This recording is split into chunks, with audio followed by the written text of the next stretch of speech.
네, 유튜브 시청자, 구독자 여러분 안녕하세요. 오늘 이 시간에는 최근 급등한 부동산 가격 때문에 우리가 이 집이 있으면 있는 대로, 없으면 없는 대로 우리는 왜 모두 집값에, 집값 급등에 분노하는가에 대해서 한번 이야기 나눠보겠습니다.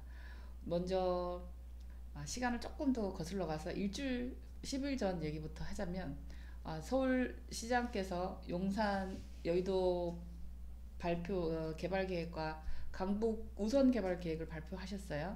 그랬는데 안 그래도 지금 좀 잡혀가는 집값에 기름을 끼얹었다. 그래서 발표 후 수일 후에 그 용산 여의도 개발에 대해서는 철회한다는 얘기를 하셨어요. 그 다음에 이제 정부에서 나온 정책이 집값 급등의 원인이 부동산 전세자금 대출에 있는 것 같다. 전세자금을 좀 손보겠다 했다가 역풍을 맞고 하루 만에 없었던 일로 얘기를 바꿨습니다.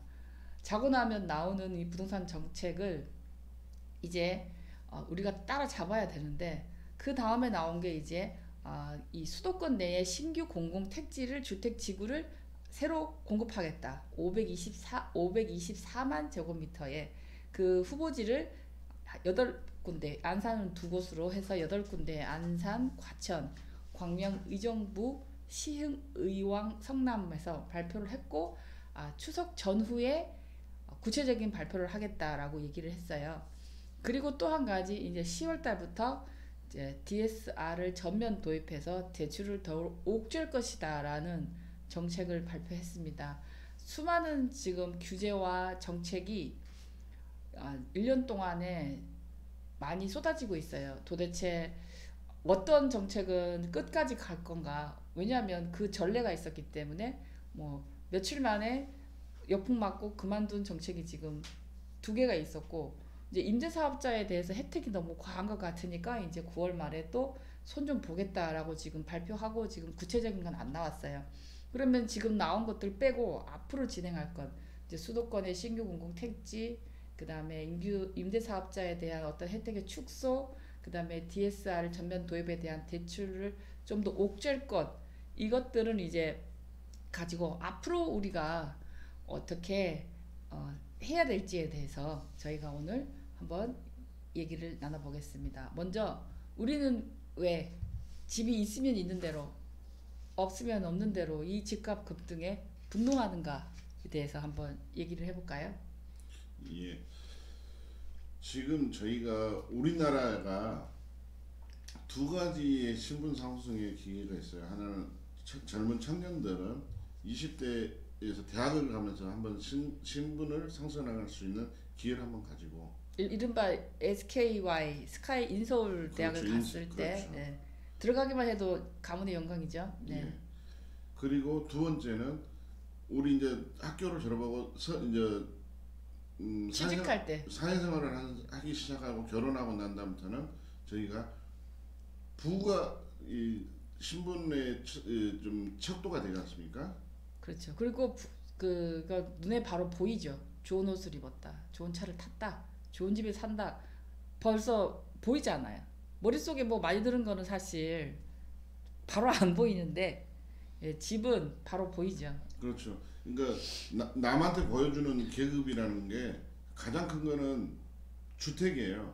근데 그 주택 가격이 너무 비싸니까 우리 20, 30대 젊은 층에서는 차로 그러니까 외제차를 갖게 된 거죠. 그래서 집은 멀었고 네, 우선 할 집을 수 있는 포기하는 걸로. 거죠. 예. 집을 포기하고 자기 신분을 과시하기 위해서 내가 명문대로 나왔다는 것은 얼굴에 안 써 안 있잖아요. 써 있죠. 그리고 명문대 나왔다고 해서 그게 프리패스는 아니에요. 그렇죠. 들어가기가 어려워서 대기업에 그렇지. 취업을 하기가 조금 기회가 문이 넓은 넓을 거죠. 기회가 많을 뿐이지. 아니요, 말씀하세요. 네. 예.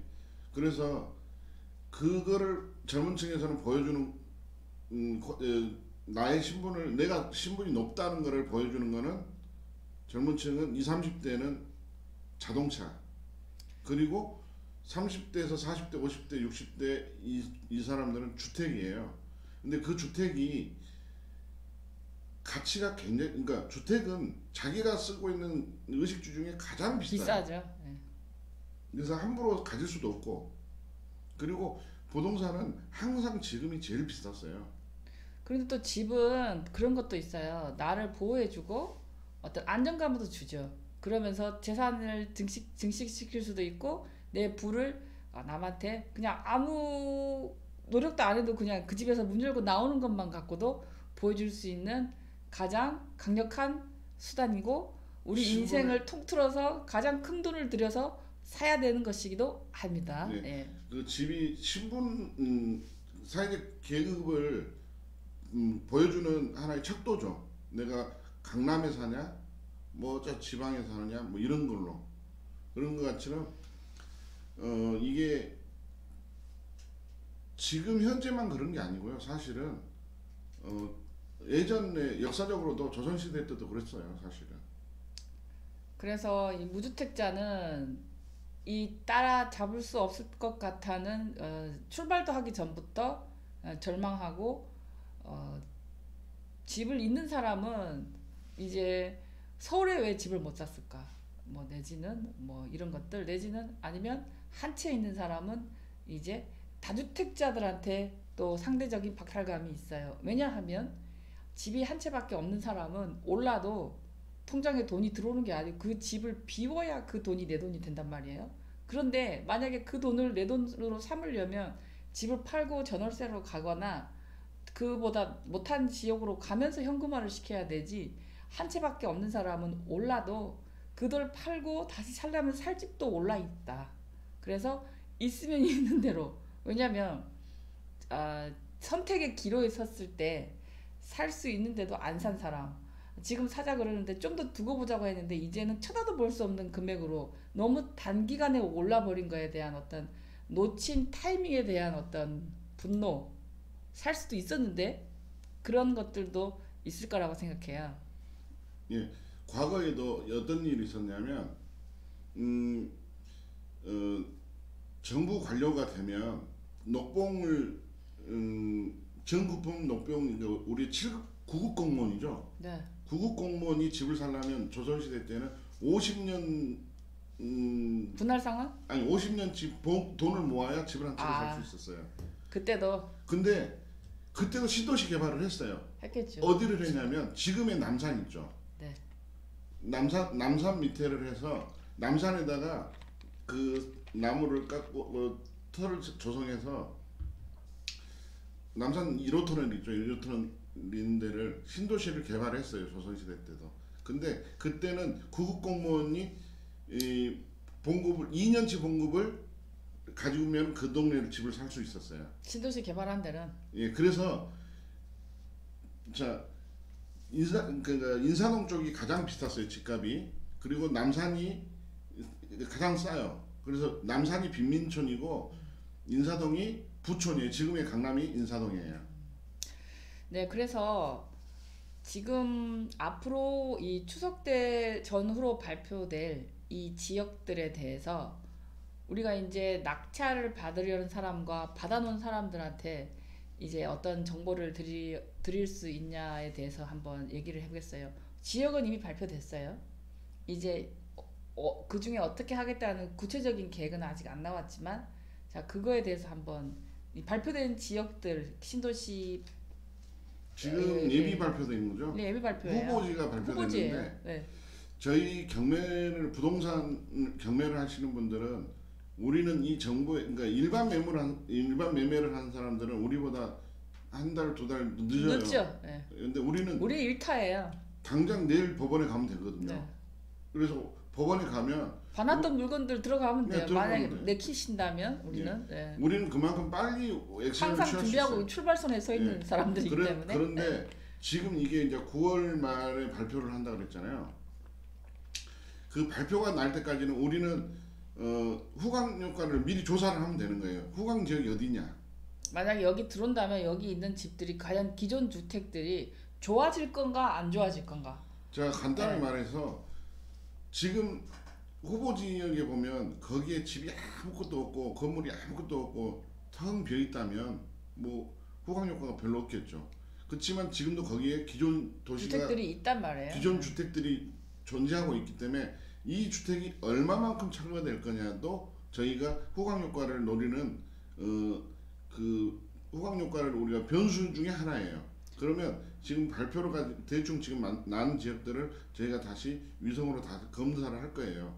그 단지가 만약에 들어온다면 앞으로 어떻게 할까 될 건가에 대한 그렇죠. 시뮬레이션을 네, 저희가 다 할 거예요. 봐야 됩니다. 그리고 이제 그 9월 전에 일단 그 후보 지역들의 경매 물건들은 우리가 앞으로 좀 주시해야 된다.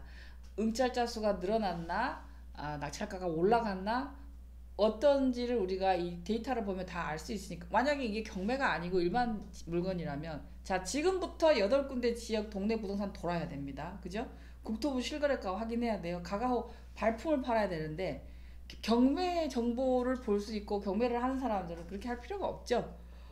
물론 때에 따라서 현장 가셔도 되지만 법원 가면 또 우리 저 일타들이 또 모여서 또 서로 의견 나눈단 말이에요. 입찰 시작하기 전에 발표가 됐는데 이제 최소한 좀 검증된 분들, 예, 이제 저분이 지금까지 잘 투자를 해왔다 이런 분들 또 모여서 또 이렇게 한번 지금 같은 시간을 충분히 가질 수 있단 말이에요. 나 저번 달에 거기 들어가려고 했는데 안 들어갔다. 내지는 거기 그렇게 해도 실제로 우리가 생각하는 것만큼 우리가 신규 택지를 분양받지 않는 한 기존 주택에 대한 대책은 바꿔야 될 수도 있어. 이런 여러 가지 의견들이 나올 수 있어요. 그러니까 지금 발표된 지역에 대해서 단기적인 긍정적인 후광, 그러니까 저희가 긍정적이라 말을 하는 거는 주택 가격이 상승하는 거예요. 상승하는 주택 가격이 오르는 긍정적인 효과가 있는 반면 또 부정적인 효과도 있을 수 있어요. 그러면 전셋값이 내린다든지 뭐 주택 가격이 떨어지죠. 네, 떨어지 구옥들이 그 예를 들어서 이렇게 낡은 빌라단지, 이렇게 빨간색 벽돌 빌라단지 많은데 신축 빌라 쫙 들어와 버리면 구옥들이 인기가 떨어진단 말이에요. 네, 그런 식으로 저희가 이제 9개 후보지를 저희가 다 지금 조사를 할 거예요. 조사를 해서 나름대로 저희가 후광 효과가 어느 쪽으로 영향을 미칠 건지를 저희가 판단을 할 거예요. 그 그리고 판단할 때도 우리가 내가 만약에 정책을 결정하는 사람이라면 이 중에 어디를 하겠냐는 생각부터 해볼 수도 있는 거예요. 그렇죠. 네. 왜냐하면 지금 예전에는 우리가 비행기를 타고 공중에서 볼 수 있는 상황은 아니었잖아요. 그렇지만 요즘은 위성으로 찍어놓은 위성 지도 사진이 워낙 잘 되어 있기 때문에 저희가 이 지역에서 만약에 신도시가 지어진다면 이 신도시에 나가는 출구가 어디고 입구와 출구를 저희가 또 찾겠죠. 네. 그래서 그 라인에 영향력은 어떤 식으로 영향을 미칠 건지를 저희가 또 분석을 할 거고, 그러면 사람들은 이 부동산이라는 것은 동선이 가장 중요하지만 그 동선을 미리 예측하고 신규 도로가 어디로 날 건지도 다 예측해서 저희가 미리 가서 준비를 하고 있으면 되는 거예요. 그렇습니다. 그래서 지금 작년 이맘때는 사실 이런 기록을 가진 데이터가 없었어요. 그때는 모든 우리의 시선이 다주택자들한테 집중되었던 어떤 그런 시기였어요. 다주택자만 잡으면 집값이 잡힐 것 같다는 어떤 그런 정책을 1년 동안 펴봤더니 집값이 오히려 더 올랐고, 이번 2017년도 8월 1일 규제에 조정 대상 지역에 들어간 지역과 안 들어간 지역의 명암이 너무 많이 갈렸다. 그래서 어떤 사람들은 조정 대상에 안 들어간 지역은 관리조차 하지 않아도 되는 내팽겨진 지역을 발표한 거냐 뭐 이런 얘기까지 나왔는데, 최근에 나오는 기록들을 보면 굉장히 좀 그래도 좀 구체적이고 현실을 제대로 보려고 하는 정책들이 나오고 있다. 그래서 이 집값을 결정하는 요인에 다주택자만 가지고 더 안 팔고 버틴다, 뭐 다주택자 뭐 이런 어떤 좀 뭐라고